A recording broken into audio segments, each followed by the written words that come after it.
శ్రీరామభక్తాయ హనుమతే నమః. హనుమచ్చరిత్ర. ఉపనిషత్తులలో ఆంజనేయుడు. హనుమంతుడు మహాతత్వవేత్త అన్న విషయము రామరహస్యోపనిషత్తులలో వివరించబడెను. సనక సనందన సనత్కుమార సనాతన సోదరులు నలుగురు అతని వలన రామమంత్ర రహస్యమును గ్రహించుచుండెడివారు. మహర్షులు ప్రహ్లాదుడు కూడా అతని దగ్గర శిష్యరికము చేసిరి. శ్రీరామచంద్ర భగవానుడు హనుమంతునకు స్వయముగా ఉపనిషత్తత్వమును బోధించినట్లు ముక్తికోపనిషత్తులో విశదీకరింపబడెను. సమస్త పురాణములందునను హనుమచ్చరిత్ర విశేషముగా గానము చేయబడినది.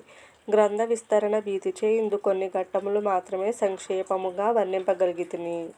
శ్రీమదాంజనేయమూర్తి మన మధ్యనే బాసిల్లుచున్నాడు. శ్రద్ధాభక్తులలో విశేష సాధనల ద్వారా ఆరాధించిన తులసీదాసాదులు ఈ యుగములోనే హనుమత్ సాక్షాత్కారము పొందగలిగినారు. ఇంకనూ అనేక మంది ఆ దివ్య పురుషుని దర్శించిన భక్తులున్నారు.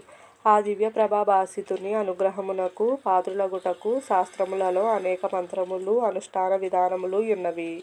శ్రద్ధాభక్తులతో వాటిని అనుష్ఠించగలిగిన వాడు శ్రీమదాంజనేయమూర్తిని దర్శించగలిగెదము. హనుమన్నామ స్మరణ మాత్రము చేతనే అంతఃకరణ పవిత్రమై భగవత్ప్రాప్తి పొందునను మంగళాశాసనముతో ఈ హనుమచ్చరిత్రమును సమాప్తము చేయుచున్నాను. వీడియో నచ్చితే లైక్ చేయండి. ఫ్రెండ్స్ అండ్ ఫ్యామిలీ మెంబర్స్కి షేర్ చేయండి. తప్పకుండా సబ్స్క్రైబ్ చేయండి.